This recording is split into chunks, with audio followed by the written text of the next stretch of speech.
Film की शुरुआत में हमें बताया जाता है कि दूसरे प्लेनेट के कुछ एलियंस हैं जो अपने कैदी एलियंस को सजा देने के लिए जमीन पर छोड़ दिया करते थे। उन्हें इंसानों के जिस्म में कैद कर दिया जाता था और जब वो इंसान मरता था तो वो एलियन भी उसके साथ मर जाया करता था। साल 1380 में हम देखते हैं कि एक औरत अचानक से हवा में उड़ने लगती है क्योंकि उसके जिस्म में भी एलियन कैद था। तभी देखकर कुछ सिपाही उसे बचाने जाते हैं, लेकिन वो उसे बचा ही नहीं पाते क्योंकि उसके चारों तरफ एक कवर बना हुआ था। औरत के जिस्म में कैद एलियन बाहर निकल आता है और देखते ही देखते सब पर हमला कर मारने लगता है, लेकिन वो जमीन के माहौल में 5 मिनट से ज्यादा नहीं रह सकता था। तभी एक रास्ता खुलता है और रोबोट की एक गाड़ी यहाँ पर आती है। दरअसल एलियंस ने अपने सारे कैदी एलियंस के इंतजाम के लिए अपना सीनियर रोबोट यहाँ भेजा है जिसका नाम गार्ड था, जिसके साथ उसका साथी भी था। वो भी एक रोबोट था लेकिन वो किसी डिवाइस जैसा था। अब ये दोनों फ्यूचर यानी आने वाले वक्त से आए थे सिर्फ उस एलियन को रोकने के लिए, लेकिन तभी वो एलियन दोबारा से उस औरत के जिस्म में चला जाता है और गार्ड पर हमला करता है। अब गार्ड यहाँ अपनी ताकत लगाकर उस एलियन को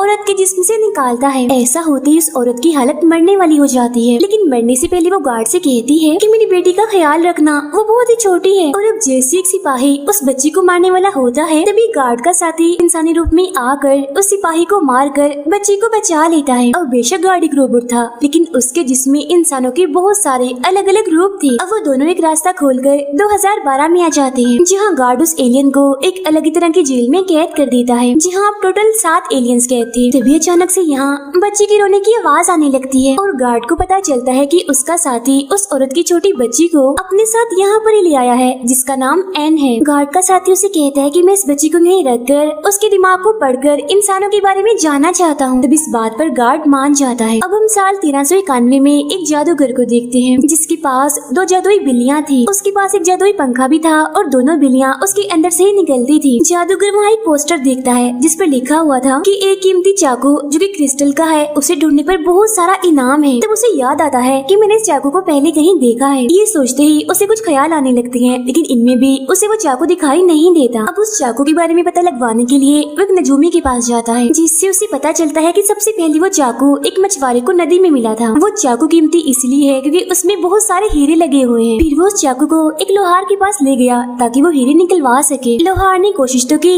लेकिन वो उन हीरों को नहीं निकाल पाया। अब वो चाकू एक ऑफिसर के पास है कि उसने उसे खरीदा है। अब जादूगर अपनी बिल्लियों के साथ वहाँ पहुँच जाता है जहाँ वो ऑफिसर था। इसी दौरान एक अजीब सा आदमी भी उस ऑफिसर से मिलने आया था। अजीब वो इसलिए था क्योंकि उसे देखने से ऐसा लग रहा था जैसे वो फ्यूचर से आया हो। वो ऑफिसर से कहता है कि ये चाकू मेरा है, इसलिए अब आप इसे मेरे हवाले कर दीजिए। तभी उस अजीब आदमी के जिस्म में कैद एलियन ऑफिसर पे हमला करके उसे चाकू हासिल करने की कोशिश करता है, लेकिन तभी ऑफिसर उस चाकू को अपने जिस्म से निकाल कर बाहर फेंक देता है और मौके पर ही उसकी मौत हो जाती है। लेकिन यहाँ वो नजूमी भी उस चाकू को हासिल करने के लिए पहुँच चुका था और वो नजूमी उस चाकू को लेकर भागने लगता है, लेकिन तभी एलियन उसे देख लेता है और उसके पीछे पड़ जाता है। तब जादूगर भी उनके पीछे चला जाता है और अपने जादू से एलियन को रोकने की कोशिश करता है, लेकिन एलियन उल्टा उसे ही पकड़कर मारने लगता है। इसी दौरान इनकी नजर एक स्पेसशिप पर जाती है। इसे देखते ही उसके पास जाते हैं और नदी के उस पार इन्हें एक लड़की दिखती है जो उन्हें देखकर यहाँ से भाग जाती है। अब ये लोग काफी हैरान परेशान थे कि आखिर ये स्पेसशिप और वो लड़की यहाँ पर कैसे है। फिर इसके बाद हम 2022 में आ जाते हैं जहाँ हम गार्ड के साथ उसी बच्ची एन को देखते हैं, यानी वही बच्ची जिसे ये लोग पास्ट यानी माजी से लाए थे। बच्ची बहुत ही समझदार थी। वो बच्ची गार्ड को अपना डैडी समझती थी और उसे पता है कि उसके डैड एक रोबोट है और हर टाइम अपने साथी से बातें करते रहते हैं और तो अक्सर उसी के साथ रहते हैं। जब गार्ड एन को स्कूल से ला रहा था तो वो अपना मोबाइल गाड़ी में ही छुपा देती है, जहाँ वो गार्ड और उसके साथी की बातें सुनती है। गार्ड का साथी उसे कह रहा होता है कि हमने अपने प्लेनेट से एक कैदी एलियन को जमीन पर लाना है और उसे इंसान के जिस्म में डालना है, लेकिन ऐसा करने के लिए हमें 107 इंसानों की जरूरत होगी क्योंकि वो बहुत ही ताकतवर एलियन है। रात के वक्त अपने डैड की तरह एन भी उनके साथी से बात करने की कोशिश करती है, लेकिन वो उसे कोई भी जवाब नहीं देता। फिर जब वो गाड़ी से अपना मोबाइल निकाल रही थी तो अचानक से वो छोटी सी जेल को खोल देती है जिसमें उस एलियन को कैद किया गया था, लेकिन इससे पहले कि वो कैदी वहाँ से आजाद होता तभी गार्ड का साथी वहाँ आकर उसे बंद कर देता है। अब गार्ड के साथी को अपने सामने पाकर एन काफी खुश हो जाती है और उसे बहुत सारे सवाल करती है। तब गार्ड के साथी को बताना ही पड़ता है कि मैं एलियंस को सजा देने के लिए इंसानों के जिस्म में कैद करता हूँ, जिस मकसद के लिए हम अलग अलग टाइमलाइन में जाते हैं, यानी कभी पास्ट में और कभी फ्यूचर में, और तुम्हें भी हम पास्ट से ही लाए हैं। इतनी ही देर में यहाँ गार्ड भी आ जाता है। उसका साथी उसे बताता है कि उस एलियन को कहाँ कैद करना है जो एक हॉस्पिटल था, यानी यहाँ से कुछ ही दूरी पर।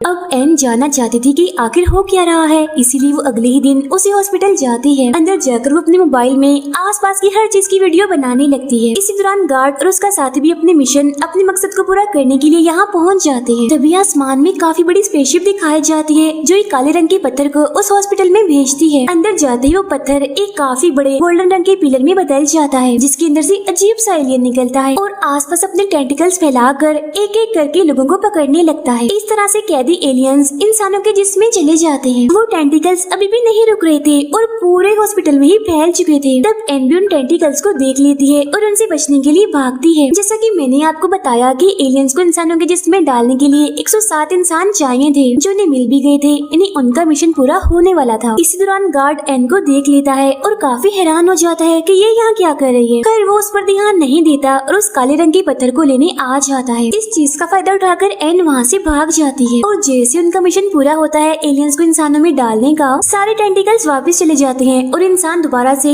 बिल्कुल ठीक हो जाते हैं। हैरानी वाली बात ये थी कि कुछ देर पहले उनके साथ क्या हुआ था उन्हें याद ही नहीं होता। पास्ट में हम जादूगर और उसके साथियों को देखते हैं। उन्हें एक जगह के बारे में पता चलता है जो एक मंदिर था। यहाँ पर एक जादूगर हस्बैंड वाइफ भी थे जो इस मंदिर के मालिक को अपना जादुई सामान बेचने आए थे। लेकिन मंदिर का मालिक उनसे कहता है कि अभी फिलहाल मुझे वो कीमती चाकू चाहिए, इसीलिए जाओ पहले उसे ढूंढो और वो लेकर आओ। वो जादूगर हस्बैंड वाइफ अपने साथियों के साथ एक घर में जाते हैं, यानी जहाँ वो कीमती चाकू था। अब जादूगर उस आदमी को अपने काबू में करके उस चाकू को लाने के लिए कहता है और अब जैसे वो चाकू लाता है तभी वो फाइटर लड़की यहाँ आकर उन जादूगर हस्बैंड वाइफ पर हमला कर देती है और उस चाकू को हासिल कर लेती है। लेकिन तभी इतनी ही देर में मंदिर का मालिक भी यहाँ पर आ जाता है और फाइटर लड़की पर हमला कर उसे बेहोश कर देता है और चाकू ले लेता है। उधर प्रेजेंट टाइम में एन अपने दोस्त को एलियन की रिकॉर्ड की हुई वीडियो दिखाती है। तब ये देखकर गार्ड उसे बुरे एलियंस कैदियों के बारे में बताता है, जो सुनकर एन समझ जाती है कि गार्ड और उसका साथी जमीन पर इसीलिए हैं ताकि वो इंसानों को बुरे एलियंस के हमलों से बचा सके। अगले दिन जमीन पर बुरे एलियंस की स्पेसशिप आ रही होती है, जिसका मकसद इंसानों के जिसमें कैद सभी एलियंस को आजाद करना था। तब गार्ड और उसका साथी उसे रोकने के लिए जाते हैं, जहाँ एन के जिद करने पर वो उसे भी साथ ले ही जाते हैं। उस स्पेसशिप में से एक रेड रोबोट निकलता है जो एक पुलिस ऑफिसर के पास पहुँचता है कि उसके जिस्म में बहुत ही ताकतवर एलियन था। लेकिन इंसानों के जिस्म में एलियंस को जगाने के लिए एक चाबी चाहिए होती है, जो कोई और नहीं बल्कि वो एक कीमती चाकू था और वो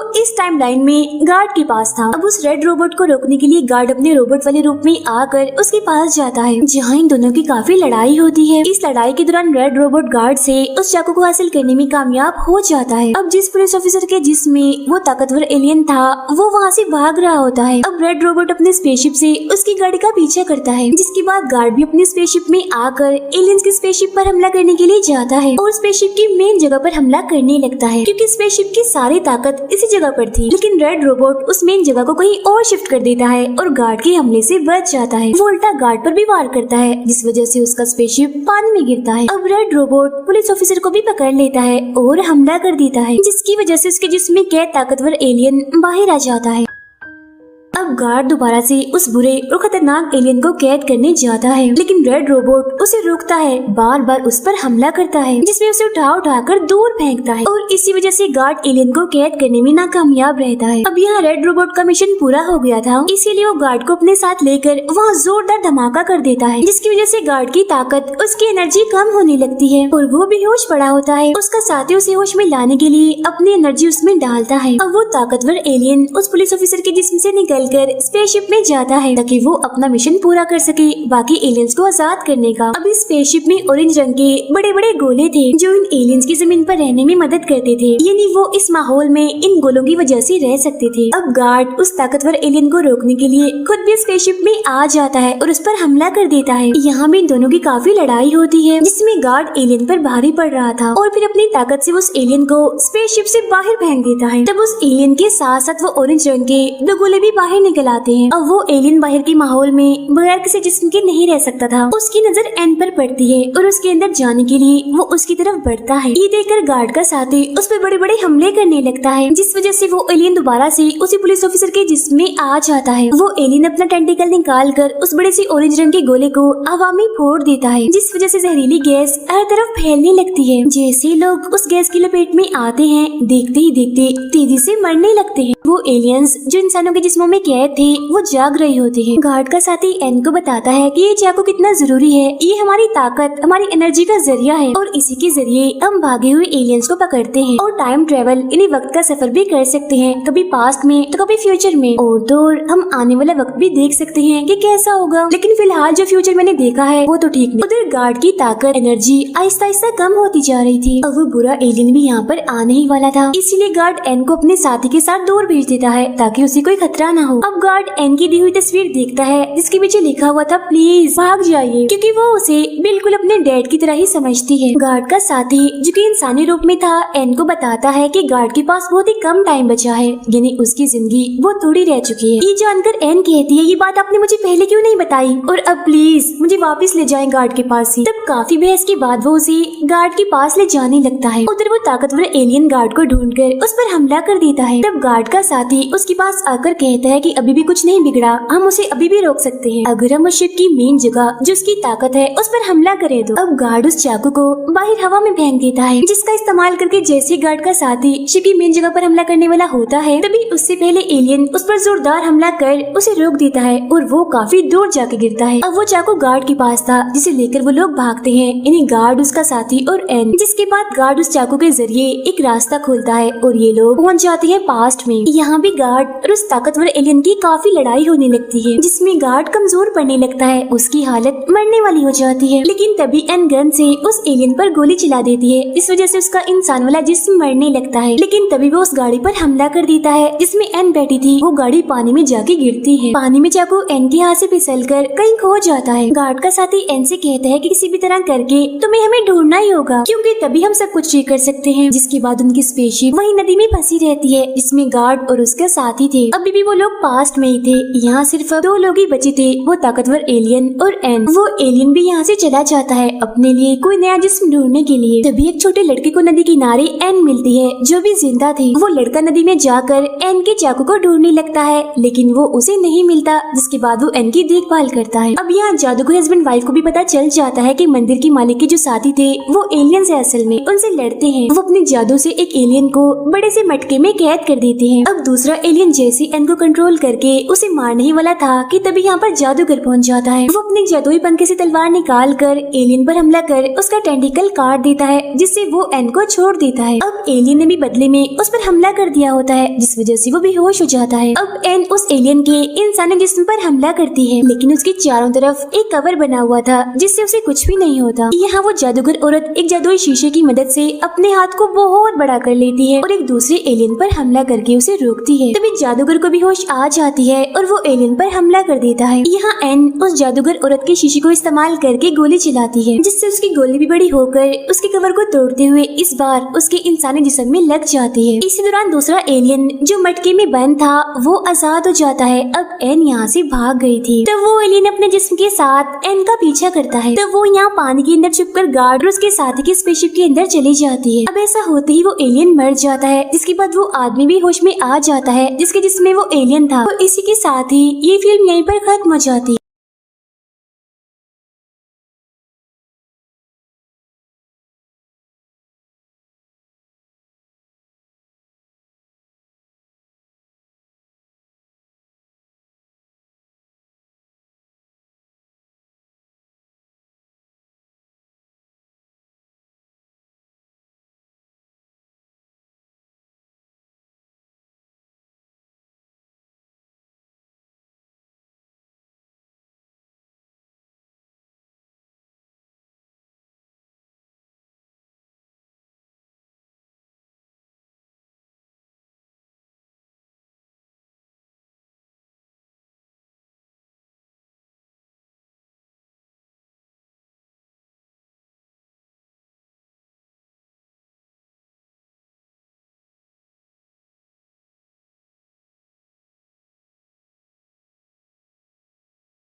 First there was an MC turning on the heat, then I heard a drummer bar blessing with a beat.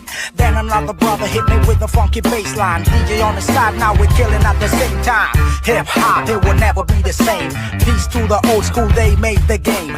Then disrespectful kids with no shame fucked up their game cause they live for fame, making hip hop the object of hatred by senators with cats that'll fight you and bite you like predators. But still, a nigga never quit, cause when I'm on the stage I know this shit will be a hit. They kill hip hop, so now it's time we resurrect it. Exhume it from the ground and raise the pillars and erect it. Deflect any forces that come and try and topple it, and show them how it's meant to be, the way we are.